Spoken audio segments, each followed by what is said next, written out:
മരിച്ച ഹനീഫയുടെ വീട് സന്ദർശിച്ചതിന് ശേഷമാണ് കെപിസിസി ഉപസമിതി ബന്ധുക്കളിൽ നിന്നും സുഹൃത്തുക്കളിൽ നിന്നും തെളിവെടുത്തത്.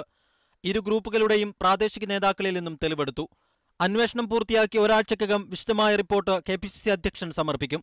പ്രാദേശിക പ്രശ്നങ്ങളാണ് കൊലപാതകത്തിൽ കലാശിച്ചതെന്നാണ് പ്രാഥമിക നിഗമനം. ഇവർക്ക് മുൻപും താക്കീത് നൽകിയതാണെന്ന് സമിതി convener advocate PM Suresh Babu പറഞ്ഞു. ഹൂളിഗാനിസം പാർട്ടിക്കാരുടെ ഭാഗത്തുനിന്ന് ഒരിക്കലും അനുവദിക്കാൻ പറ്റില്ല. പാർട്ടിക്കാരുണ്ടോ ഇല്ലയോ എന്നുള്ളതൊക്കെ കണ്ടുപിടിക്കപ്പെടേണ്ടതാണ്. അതിന് പോലീസ് ഇൻവെസ്റ്റിഗേഷനും കൂടി ആവശ്യമാണ്. കോൺഗ്രസിലെ ഒരു വിഭാഗം CPM-മായി ചേർന്ന് നടത്തുന്ന ഗൂഢാലോചനയുടെ ഭാഗമാണ് തനിക്കെതിരായ ആരോപണമെന്ന് ബ്ലോക്ക് പ്രസിഡന്റ് ഗോപപ്രതാപൻ പറഞ്ഞു. പാർട്ടിയിലുള്ള ചില ആളുകൾ CPM-മായി നടത്തുന്ന ഗൂഢാലോചനയുടെ ഭാഗമായിട്ടാണ് വീണ്ടും ചാവക്കാട് ഗുരുവായൂർ നഗരസഭയുടെ ഭരണം CPM-ന്റെ കൈകളിലേക്ക് വീണ്ടും എത്തിക്കുന്നതിന് പാർട്ടിക്കകത്തുള്ള ചെറിയൊരു വിഭാഗം അതിനുവേണ്ടി നടത്തുന്ന ഗൂഢാലോചനയുടെ ഭാഗമായിട്ടാണ് ഈ ആരോപണങ്ങളൊക്കെ. ഇപ്പോൾ പിടിയിലായ ഷമീർ യൂത്ത് കോൺഗ്രസ് പ്രവർത്തകനാണെന്നും ഗോപപ്രതാപൻ പറഞ്ഞു. സംഭവത്തിൽ 11 പേർക്കെതിരെ പോലീസ് കൊലക്കുറ്റത്തിന് കേസെടുത്തിട്ടുണ്ട്. മീഡിയ 1 തൃശൂർ.